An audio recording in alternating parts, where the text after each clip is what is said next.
Ithi ungilalele mangithi le ndlela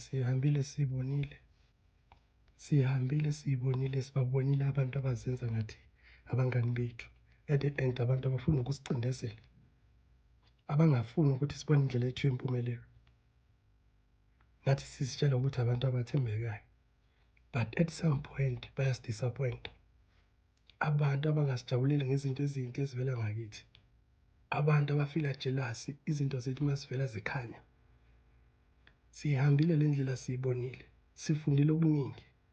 Manje ukucindezela kwabo empumelelweni yethu, kithi kuyisibusiso ukuthi bayasicindezela ngoba uNkulunkulu ngaleso sikhathi uyasibusisa, uyasikhuphula. Ngeke balunge noma bengafika befunga benzani, kodwa ngeke balunge. Ukhumbule into eyenza umdali edalele wena ngeke yashabalala.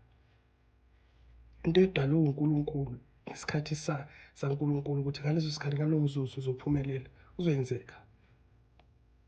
Umuntu womhlaba ngeke akuvimbe uNkulunkulu uma ekubusisile, ekukhuphulile ngaleso sikhathi. Uma kuyisikhathi sakho, isikhathi sakho, bazokhuluma bakhulume izinto eziningi kodwa ngeke bakunqobe ngoba into edalwe uNkulunkulu. Ngiyabonga.